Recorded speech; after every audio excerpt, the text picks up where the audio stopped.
안녕하십니까. 이어서 경남 뉴스입니다. 홍준표 지사의 기소 방침에 따라 경남의 역점 사업에 차질이 예상됩니다. 홍 지사에 대한 재판 기간도 길 것으로 예상돼 홍 지사의 다음 선거, 특히 대권 행보는 허물로가 예상됩니다. 천연수 기자의 보도입니다. 홍준표 지사에 대한 정치자금법 위반 재판은 대법원 확정 판결까지 2년 이상 걸릴 것으로 예상됩니다. 통상적인 재판 기간은 확정 판결까지 1년 2개월 정도지만 정치자금법 사건의 경우 이를 넘기는 경우가 많습니다. 불법 정치자금 수수로 재판 중인 한명숙 전 국무총리의 경우 2010년 기소된 뒤 5년째 선고가 나지 않았습니다.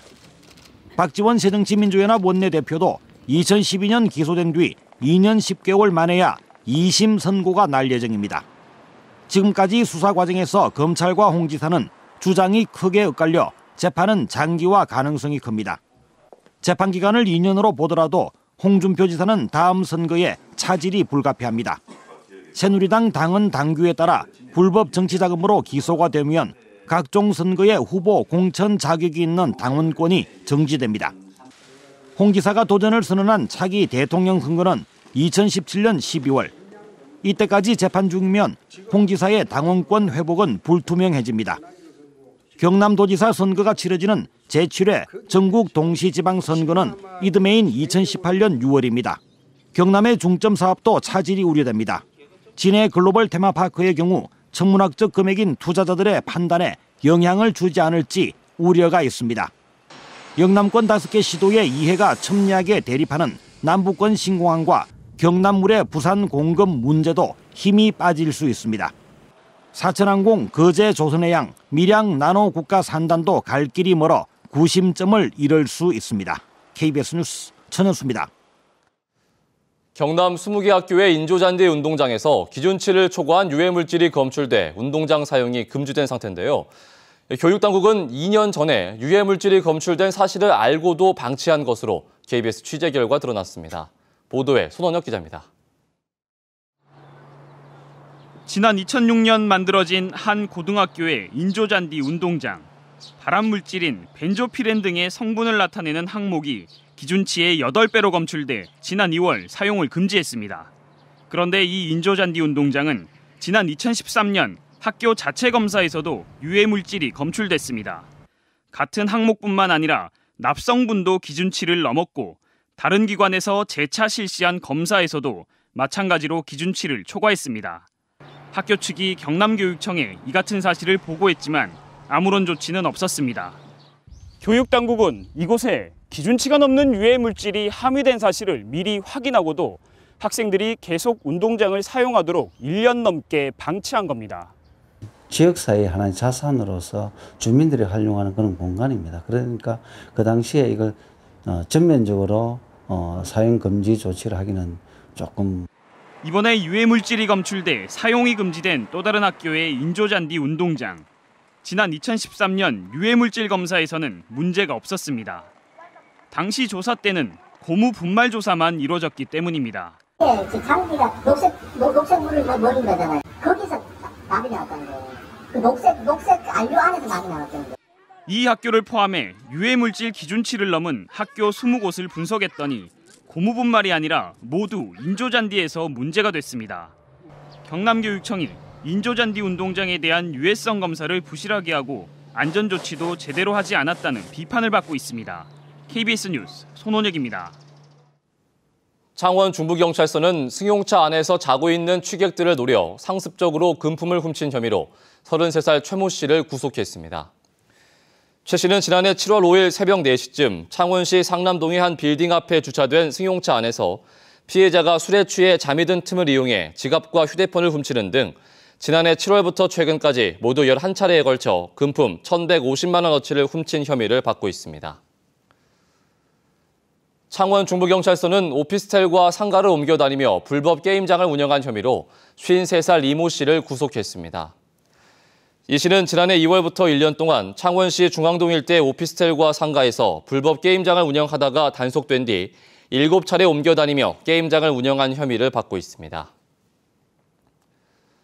경남 각 시군마다 주거용 오피스텔의 수도 요금이 제각각인 것에 대해 경상남도가 대책을 마련하기로 했습니다. 경상남도는 최근 각 시군에 공문을 보내 주거용 오피스텔에 대해 형평성 있게 수도 요금을 부과할 수 있도록 조례를 개정할 것을 권고했습니다. 특히 주거용 오피스텔에 일반용과 가정용 요금을 제각각 부과하고 있는 창원시와 진주시는 물론 주거용 오피스텔에 일반용 요금을 부과하는 김해시와 거제시에 대해서도 개선 방안을 보고해 줄 것을 요청했습니다. 오늘은 위탁가정의 날입니다. 가정위탁보호는 친부모가 여러 가지 사정으로 아이를 돌볼 수 없을 때 대신해서 돌봐주는 제도인데요. 가정의 달을 맞아 또 하나의 가족을 이루고 있는 위탁가정을 최세진 기자가 취재했습니다. 지난 2009년 개봉한 영화 하모니. 교도소에서 아이를 낳은 주인공은 아이가 18개월이 되면 입양을 보내게 됩니다. 5살 채원이의 친엄마도 영화의 주인공과 같은 재소자입니다. 채원이가 엄마와 함께 다시 살 수 있을 때까지 보호하고 양육하는 곳은 위탁가정. 3년 전 이 가정에 처음 올 때만 해도 채원이는 정서적으로 불안했습니다. 깜짝 놀라면서 또 개성을 지르기도 하고 그런 과정들을 겪으면서 저희들도 많이 힘들었죠. 하지만 대학생 오빠와 중학생 언니, 새로운 가족의 사랑과 관심으로 채원이는 이제 누구보다도 밝은 아이로 자라고 있습니다. 미혼모나 이혼, 사망, 수감, 질병 등 여러 가지 사정으로 친부모가 키울 수 없는 어린이와 청소년들을 위한 가정위탁보호제도는 지난 2003년 시작됐습니다.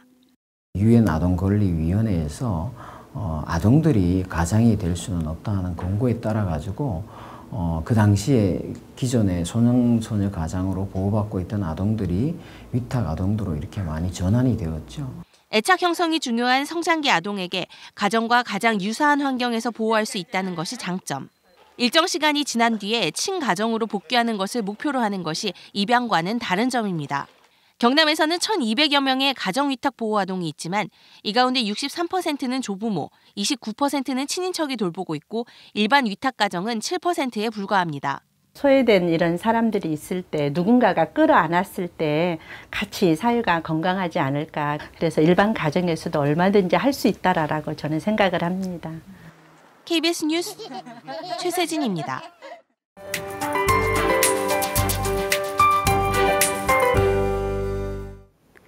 계절의 여왕 5월답게 연일 화창한 날씨가 이어지고 있습니다. 오늘도 아침과 낮 기온 모두 평년 기온을 웃돌겠는데요. 창원의 아침 기온이 16.1도로 어제보다 3도가량 높아졌습니다. 한낮 기온은 창원이 26도로 대부분 지역에서 어제와 비슷하거나 조금 높겠습니다. 이렇게 낮에는 초여름 날씨가 이어지면서 한낮 더위가 기승을 부리겠지만 아침 저녁으론 아직까지 쌀쌀한 점 주의하시기 바랍니다. 오늘 우리 지역은 남해상에서 동진하는 고기압의 영향을 받다가 점차 그 가장자리에 들겠습니다. 현재 위성영상 보시면 경남 지역 하늘 위로 구름량이 계속해서 늘고 있는데요. 오늘은 하늘빛이 점차 흐려지겠습니다. 오늘 아침 기온은 어제보다 3도에서 많게는 5도가량 높게 시작하고 있습니다. 대부분 지역에서 14도 안팎으로 포근하게 출발했는데요. 한낮 기온은 창원이 26도, 밀양이 30도로 어제와 비슷하거나 조금 높겠습니다. 서부 지역도 낮 동안은 7월 초순의 기온을 보이겠습니다. 오늘 진주가 28도, 합천이 29도로 평년 기온을 3, 4도가량 웃돌겠습니다. 바다의 물결은 동해남부 먼바다에서 최고 2m로 조금 높게 일겠습니다.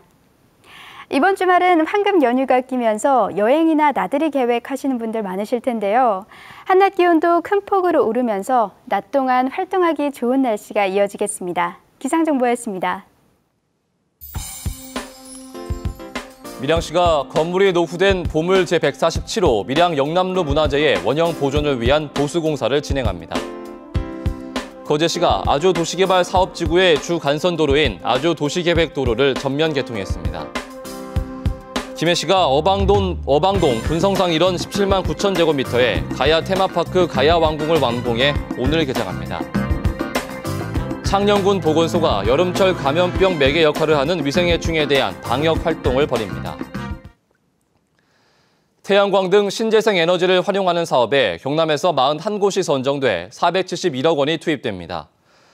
경상남도는 하동군 한센인 마을인 영신원에 126억 원을 들여 2.7메가와트 발전 용량의 태양광 설비를 도입하고 남해군 환경기초시설단지엔 가연성 폐기물을 발전과 난방에 사용하는 에너지 자립형 마을을 조성합니다. 거창, 산천군 등 4개 마을엔 40억 원을 들여 태양광과 풍력, 소수력을 이용한 에너지 순환 시스템을 구축하고 창원과 사천 등 8개 시군 12개 마을엔 1000메가와트 규모의 태양광 발전 시설이 들어섭니다. 지진 피해를 입은 네팔에 전달해달라며 경남도청 공무원들이 성금 2,670만 원을 모아 경남사회복지공동모금회에 전달했습니다. 성금 모금 운동엔 도청 공무원 3,900명이 자율적으로 참여했습니다. 경상남도는 이에 앞서 결혼으로 경남에 이주한 네팔 출신 여성들이 지진 피해를 입은 친정을 방문하도록 1억 원을 지원했습니다. 김해 진영과 진주혁신도시에 공공임대주택 1000가구가 공급됩니다. 국토교통부는 올해 민간 자금을 활용한 리츠 방식으로 김해 진영의 595가구, 진주혁신도시의 404가구의 임대주택 공사를 올해 안으로 착공할 예정이라고 밝혔습니다. 이번에 공급되는 임대주택은 60에서 85제곱미터 규모로 완공 뒤에 공공 분양될 예정입니다. KBS 뉴스를 마칩니다. 고맙습니다.